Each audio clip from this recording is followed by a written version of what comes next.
Hey guys, ಎಲ್ಲರಿಗೂ ಇವತ್ತಿನ topic ಏನಪ್ಪಾ ಅಂದ್ರೆ ನಾವು ಪರ್ಮನೆಂಟ್ ಸ್ಟ್ರೈಟ್ನಿಂಗ್ ಮಾಡೋಕಿನ ಬಿಫೋರ್ ಕ್ಲೈಂಟ್ ಜೊತೆ ನಾವು ಯಾವ ರೀತಿಯಾಗಿ ಕಮ್ಯುನಿಕೇಶನ್ ಮಾಡಬೇಕು, ಯಾವ ವಿಷಯನ ಅವರಿಗೆ ಕೇಳಬೇಕು ಅನ್ನೋದು. ಯಾಕಂದ್ರೆ ಕಸ್ಟಮರ್ ಬಂದ್ರು ಹಂಗೆ ಒಮ್ಮಕ್ಲೆ ಮಾಡ್ಬಿಡಬೇಡಿ, ಯಾಕಂದ್ರೆ ಕನ್ಸಲ್ಟೇಷನ್ ತುಂಬಾನೇ ಇಂಪಾರ್ಟೆಂಟ್ ಆಗುತ್ತೆ. ಅದಕ್ಕೋಸ್ಕರನೇ ಇವತ್ತು ಕನ್ಸಲ್ಟೇಷನ್ ನಾವು ಯಾವ ರೀತಿಯಾಗಿ ಮಾಡಬೇಕು, ಯಾವ್ದೆಲ್ಲ ನೆನಪಿಟ್ಕೋಬೇಕು, ಕ್ಲೈಂಟ್ ಯಾವ ರೀತಿಯಾಗಿ ಅವ್ರಿಗೆ ಆಫ್ಟರ್ ಕೇರ್ ಮಾಡಬೇಕು ಅನ್ನೋದೇ. ಸೊ ಕ್ಲೈಂಟ್ ಬರ್ತಾರಂದ್ರೆ ಫಸ್ಟಿಗೆ ಕಾಲ್ ಅಲ್ಲಿ ಯಾವುದೇ ರೀತಿಯಾಗಿ ನೀವು ಅವರಿಗೆ ಅಪಾಯಿಂಟ್ಮೆಂಟ್ ಕೊಡಕ್ ಹೋಗ್ಬೇಡಿ. ಫಸ್ಟ್ ಅವ್ರನ್ನ ಕರೆಸಿ ಆಮೇಲೆ ಅವ್ರ ಹೇರ್ ಕಂಡೀಷನ್ ನ ನೋಡ್ಕೊಂಡು ಅವ್ರ ಹಿಂದೆ ಏನೆಲ್ಲ ಮಾಡ್ಸಿದ್ದಾರೆ, ಕೆಮಿಕಲ್ ವರ್ಕ್ ಏನ್ ನಡೆದಿದೆ, ಆಮೇಲೆ ಮೆಹಂದಿ ಯೂಸ್ ಮಾಡ್ತಾರ, ಆಮೇಲೆ ವರ್ಜನ್ ಇದೆಯಾ ಹೇರು, ಅವ್ರಿಗೆ ಏನ್ ರಿಕ್ವೈರ್ಮೆಂಟ್ ಇದೆ, ಆಮೇಲೆ ಆಫ್ಟರ್ ಕೇರ್ ಇವರೆಲ್ಲ ಮಾಡ್ತಾರ, ಅವ್ರು ವರ್ಕ್ ಮಾಡ್ತಾರ, ಏನ್ ಮನೇಲಿ ಇರ್ತಾರ, ಇದನ್ನೆಲ್ಲ ಅಬ್ಸರ್ವೇಷನ್ ಮಾಡ್ಬೇಕಾಗುತ್ತೆ. ಯಾಕಂದ್ರೆ ನಾವು ಮಾಡಿದಂತ ಕೆಲಸ ಅದು ಲಾಂಗ್ ಟರ್ಮ್ ಆಗಿ ಅದು ರಿಸಲ್ಟ್ ಬರ್ಬೇಕಂದ್ರೆ ಅವ್ರು ಇದೆಲ್ಲ ಅಷ್ಟು ಕೇರ್ ಮಾಡ್ಬೇಕಾಗುತ್ತೆ. ಫಸ್ಟ್ ಗೆ ಸ್ಟಾರ್ಟಿಂಗ್ ಏನ್ ಮಾಡಿ, ಕ್ಲೈಂಟ್ ಫೋನ್ ಮಾಡಿ ನಮ್ಗೆ ಸ್ಟ್ರೈಟ್ನಿಂಗ್ ಮಾಡಿಸ್ಬೇಕಂದ್ರೆ ಫಸ್ಟ್ ಪಾರ್ಲರ್ ಕರೆಸ್ಬಿಟ್ಟು ಅವರು ಸ್ಟ್ರೆಂತ್ ಅಂದ್ರೆ ಹೇರ್ ಇನ್ ಕಂಡೀಷನ್ ಸ್ಟ್ರೆಂತ್ ಇದೆಯಾ ಇಲ್ವಾ ಅಂತೇಳಿ ಚೆಕ್ ಮಾಡ್ಕೊಳ್ಳಿ. ವೆಟ್ ಮಾಡಿ ಹೆಂಗೆ ಚೆಕ್ ಮಾಡು ಅಂತೇಳಿ ನಾನು ನಿಮ್ಗೆಲ್ಲ ವಿಡಿಯೋಸ್ ಹಾಕ್ತೀನಿ. ಸೊ ಸ್ಟ್ರೆಂತ್ ಇದ್ರೆ ಮಾತ್ರ ನೀವು ಪರ್ಮನೆಂಟ್ ಸ್ಟ್ರೈಟ್ನಿಂಗ್ ಗೆ ಹೋಗಿ, ಇಲ್ಲ ಅಂದ್ರೆ ಹೋಗಕ್ ಹೋಗ್ಬಿಡಿ ಸ್ಟ್ರೆಂತ್ ಇಲ್ಲ ಅಂದ್ರೆ. ಸೊ ಸ್ಟ್ರೆಂತ್ಗೋಸ್ಕರ ನಾವು ಯಾವ ಟ್ರೀಟ್ಮೆಂಟ್ ನ ಕೊಡ್ಬೇಕು ಅನ್ನೋದು ಮುಂದೆ ಬರುವಂತ ವಿಡಿಯೋಸ್ ಅಲ್ಲಿ ಬರುತ್ತೆ. ಯಾಕಂದ್ರೆ ಬಾಂಡ್ಸ್ ವೀಕ್ ಇದ್ವಂದ್ರೆ ನಾವು ಈ ಕೆಲಸನ ಮಾಡಕ್ ಆಗೋದಿಲ್ಲ. ಅದಕ್ಕೋಸ್ಕರ ಬಾಂಡ್ಸ್ ಸ್ಟ್ರಾಂಗ್ ಇರ್ಬೇಕಾಗುತ್ತೆ. ನೆಕ್ಸ್ಟ್ ಬಂದ್ಬಿಟ್ಟು ಮೆಹಂದಿ ಯೂಸ್ ಮಾಡ್ತಾರ, ಹಿನಾ ಯೂಸ್ ಮಾಡ್ತಾರ, ಆಮೇಲೆ ನಿಮಗೆ ಹಿನಾ ಮೆಹಂದಿ ಎರಡು ಒಂದೇ. ಸೊ ಡೈ ಕೋಟೆಡ್ ಇದೆಯಾ, ಆಮೇಲೆ ಹೆವಿ ಕರ್ಲಿ ಇದೆಯಾ, ಇವನ್ನೆಲ್ಲ ನೋಡ್ಕೋಬೇಕಾಗುತ್ತೆ ನಾವು. ಸೊ ನೋಡ್ಕೊಂಡು ಅವ್ರ ಹಿಸ್ಟ್ರಿನ ತಿಳ್ಕೊಬೇಕು. ಆಮೇಲೆ ಮೆಹಂದಿ ಯೂಸ್ ಮಾಡ್ತಾ ಇದ್ರಂದ್ರೆ ಅವಾಯ್ಡ್ ಮಾಡ್ರಿ ಅಂತ ಹೇಳಿ ಹೇಳ್ಬೇಕು ನಾವು. ಪ್ರೊಫೆಷನಲ್ ಕಲರ್ಸ್ ಮಾಡಿಸಿ ಅಂತ ಹೇಳಿ ನಾವು ಸಜೆಷನ್ ಮಾಡ್ಬೇಕಾಗುತ್ತೆ.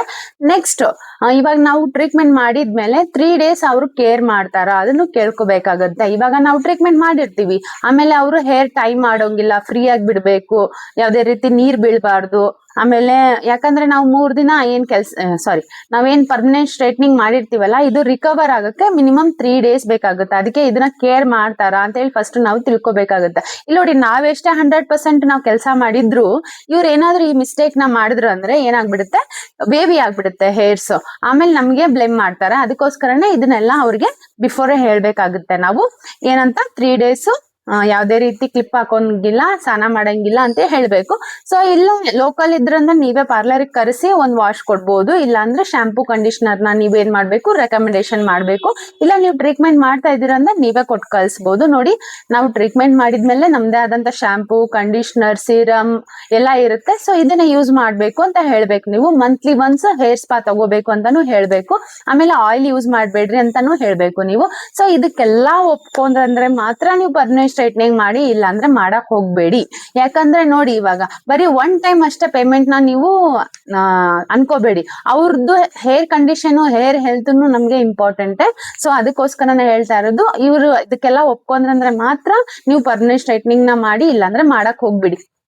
ನೆಕ್ಸ್ಟ್ ಅವ್ರು ಏನಾದ್ರು ಹೈಲೈಟಿಂಗ್ ಮಾಡಿಸಿದ್ದಾರೆ, ಅವ್ರ ಹೇರ್ಸ್ ಅಲ್ಲಿ ಮುಂಚೆ ಗ್ಲೋಬಲ್ ಏನಾದ್ರು ಮಾಡಿಸಿದ್ದಾರೆ ಅಂದ್ರೆ ನೀವು ಅದನ್ನ ಪರ್ಮನೆಂಟ್ ಸ್ಟ್ರೈಟ್ನಿಂಗ್ ಅವಾಯ್ಡ್ ಮಾಡ್ಬಿಡಿ, ಮಾಡಕ್ ಹೋಗ್ಬೇಡಿ. ಯಾಕಂದ್ರೆ ಹೇರ್ ಲಾಸ್ ಆಗುತ್ತೆ, ಹೇರ್ ಬರ್ನ್ ಆಗುತ್ತೆ, ತುಂಬಾನೇ ಪ್ರಾಬ್ಲಮ್ ಆಗುತ್ತೆ. ಅದಕ್ಕೋಸ್ಕರನೇ ಅವಾಗ ಏನ್ ಮಾಡಿ ನೀವು ಪರ್ಮನೆಂಟ್ ಸ್ಟ್ರೈಟ್ನಿಂಗ್ ನ ಅವಾಯ್ಡ್ ಮಾಡ್ಬಿಡಿ. ನೆಕ್ಸ್ಟ್ ವೀಕ್ ಇತ್ತಂದ್ರೂ ಅವಾಯ್ಡ್ ಮಾಡ್ಬಿಡಿ. ಬೇಡ ರೀ ಮ್ಯಾಮ್, ಇದು ನಿಮಗೆ ಸೂಟ್ ಆಗೋದಿಲ್ಲ ನಿಮ್ಮ ಹೇರ್ಸಿಗೆ ಅಂತ ಹೇಳಿ ಕಳಿಸ್ಬಿಡ್ಬೋದು. ಅವ್ರಿಗೆ ಬೇರೆ ಟ್ರೀಟ್ಮೆಂಟ್ಸ್ ಇದಾವೆ, ಬೇರೆ ವಿಡಿಯೋಸ್ ಅಲ್ಲಿ ಹೇಳ್ತೀನಿ ನಾನು ನಿಮಗೆ.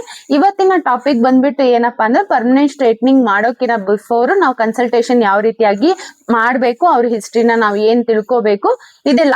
ಸಪೋಸ್ ಅವ್ರು ಹೈಲೈಟಿಂಗ್ ಮಾಡ್ಸಿದ್ರು ಅನ್ಕೊಳ್ಳಿ, ಅವ್ರ ಏನಾದ್ರು ಬ್ಲಾಕ್ ಹಚ್ಚಿದಾರ ಅಂದ್ರೆ ಆ ಹೈಲೈಟ್ ಹೈಡ್ ಆಗ್ಬಿಟ್ಟಿರುತ್ತೆ. ಸೊ ಹೈಲೈಟ್ ಅಂತೂ ರಿಮೂವ್ ಆಗೋದಿಲ್ಲ. ನೀವು ಹೇರ್ ಆರ್ಟಿಸ್ಟ್ ಅಂದ್ರೆ ನಿಮ್ಗೆ ಗೊತ್ತಿರುತ್ತೆ, ಹೈಲೈಟ್ ರಿಮೂವ್ ಆಗೋದಿಲ್ಲ. ಸೊ ಏನ್ ನಾವು ಫಸ್ಟ್ ಕ್ರೀಮ್ ನ ಏನ್ ಅಪ್ಲೈ ಇವೆಲ್ಲ ಅವಾಗ ಏನಾಗುತ್ತೆ, ಹೇರ್ಸ್ ಬರ್ನ್ ಆಗ್ಬಿಡುತ್ತೆ. ಸೊ ಇದು ನಿಮ್ ಮಿಸ್ಟೇಕ್ ಅಲ್ಲ, ನೀವು ಕೇಳಿದೀರಾ ಕ್ಲೈಂಟಿಗೆ ಅಂದ್ರೆ ನೀವು ಕನ್ಸಲ್ಟೇಷನ್ ಮಾಡೋ ಟೈಮ್ ನಲ್ಲಿ ಹೈಲೈಟಿಂಗ್ ಮಾಡಿದಿರಾ, ಗ್ಲೋಬಲ್ ಮಾಡಿಸಿದ್ರಾ, ಹಿಂದೆ ಏನಾದ್ರು ಕೆಮಿಕಲ್ ಟ್ರೀಟ್ಮೆಂಟ್ ಮಾಡಿಸಿದಿರಾ ಅಂತ ನೀವು ಕನ್ಸಲ್ಟೇಷನ್ ಮಾಡಿದ್ರೆ ನಿಮಗೆ ಕಾನ್ಫಿಡೆನ್ಸ್ ಆಗಿ ಹೇಳ್ಬೋದು, ನಾ ಮಾಡಿದೀನಿ ನೀವ್ ಹೇಳಿಲ್ಲ ಅಂತ ಹೇಳಿ. ಬಿಫೋರ್ ನೀವೇ ಏನು ಹೇಳಿಲ್ಲ ಅಂದ್ರೆ ಅದು ನಿಮ್ ತಪ್ಪಾಗುತ್ತೆ. ಅದಕ್ಕೋಸ್ಕರ ಕನ್ಸಲ್ಟೇಷನ್ ಇಸ್ ಮೋಸ್ಟ್ ಇಂಪಾರ್ಟೆಂಟ್. ಆವಾಗ ಏನ್ ಮಾಡಿ, ನೀವು ಹೇಳ್ಬೇಕಾಗಿತ್ತು ನಮ್ಗೆ ಅಂತೇಳಿ ಕ್ಲೈಂಟಿಗೆ ಹೇಳ್ಬೋದು ನಾವು. ಅದಕ್ಕೆ ನಾನು ನಿಮ್ಗೆ ಹೇಳೋದು, ಫಸ್ಟ್ ಗೆ ಕುಂದ್ರಿಸಿ ಅವರಿಗೆ ಫಸ್ಟ್ ಎಲ್ಲಾನು ಹಿಸ್ಟ್ರಿ ತಿಳ್ಕೊಂಡಾಗಿದ್ಮೇಲೆ ಪರ್ಮನೆಂಟ್ ಸ್ಟ್ರೈಟ್ನಿಂಗ್ ಹೋಗಿ. ಯಾಕಂದ್ರೆ ಪರ್ಮನೆಂಟ್ ಸ್ಟ್ರೈಟ್ನಿಂಗ್ ಮಾಡೋ ಟೈಮ್ ನಲ್ಲಿ ತುಂಬಾನೇ ಕೇರ್ಫುಲ್ ಆಗಿರ್ಬೇಕಾಗುತ್ತೆ. ಯಾಕಂದ್ರೆ ಹೇರ್ ಬರ್ನ್ ಆದ್ವಂದ್ರೆ ಫುಲ್ ಈ ತರ ರಿಮೂವ್ ಆಗ್ಬಿಡುತ್ತೆ. ಆ ಟೈಮ್ ನಲ್ಲಿ ಹೊಸಬ್ರು ಇರ್ತೀರಾ, ನೀವು ಏನ್ ಮಾಡ್ಬೇಕು ಅನ್ನೋದು ಗೊತ್ತಾಗೋದಿಲ್ಲ. ಸೊ ಅದಕ್ಕೂ ಟ್ರೀಟ್ಮೆಂಟ್ ಇದಾವೆ, ಮುಂದೆ ಬರುವಂತ ವಿಡಿಯೋಸ್ ಅಲ್ಲಿ ಎಲ್ಲ ನಾನು ನಿಮ್ಗೆ ಹೇಳ್ಕೊಡ್ತೀನಿ. ನೆಕ್ಸ್ಟ್ ನಿಮ್ಗೆ ಏನಾದ್ರು ಹೇರ್ ಕೋರ್ಸ್ ನಿಮ್ ಕಲಿಬೇಕು, ಪೂರ್ತಿ ಕಂಪ್ಲೀಟ್ ನಾಲೆಜ್ ಬೇಕು ಅಂದ್ರೆ ನಮ್ಮ ಗದಗ್ನಲ್ಲೇ ನಮ್ದು ಪಾರ್ಲರ್ ಇದೆ. ಸೊ ನಿಮ್ಗೆಲ್ಲ ನಾವು ಕೋರ್ಸಸ್ ನ ಪ್ರೊವೈಡ್ ಮಾಡ್ತೀವಿ. ನೀವು ಯಾವ ಊರಿಂದಾದ್ರೂ ಬರ್ರಿ. ಸೊ ಇಲ್ಲಿ ಎಲ್ಲ PG ವ್ಯವಸ್ಥೆ ಎಲ್ಲ ಇರುತ್ತೆ. ಸೊ ಇಲ್ಲಿ ಬಂದು ನೀವು ಹೇರ್ಸ್ ಇಂದೆಲ್ಲ ಕಲ್ತು ಹೋಗ್ಬೋದು. ಈ ಸ್ಕ್ರೀನ್ ಮೇಲೆ ನಂಬರ್ ಹಾಕ್ತಾ ಇರ್ತೀನಿ ನೋಡಿ, ಈ ನಂಬರ್ನ ನೀವು ಕಾಲ್ ಮಾಡಿ ನಿಮ್ಮ ಎನ್ಕ್ವೈರಿ ನೀವು ಮಾಡ್ಕೋಬಹುದು. ಆಮೇಲೆ ಯಾರೆಲ್ಲ ಈ ಹೇರಿನ ಬಗ್ಗೆ ಜಾಸ್ತಿ ಕಾನ್ಸಂಟ್ರೇಷನ್ ಮಾಡಿ ಕಲಿತಾ ಇರ್ತಾರಲ್ಲ ಅವರಿಗೆ ಈ ವಿಡಿಯೋನ ಶೇರ್ ಮಾಡಿ. ಯಾಕಂದ್ರೆ ಸಾಕಷ್ಟು ವಿಷಯಗಳು ತಿಳ್ಕೊಳಕ್ಕೆ ಅವ್ರಿಗೆ ಸಿಗುತ್ತೆ. ಕನ್ನಡದಲ್ಲಿ ಯಾರು ಇಷ್ಟು ಚೆನ್ನಾಗಿ ಹೇಳೋದಿಲ್ಲ ನಿಮಗೆ. ಸೊ ನಾನ್ ನಿಮ್ಗೆ ಹೇಳ್ತಾ ಇದೀನಿ ಅಂದ್ರೆ ಇದನ್ನ ಬೆನಿಫಿಟ್ ನ ನೀವು ತಗೊಳ್ಳಿ. So thank you so much.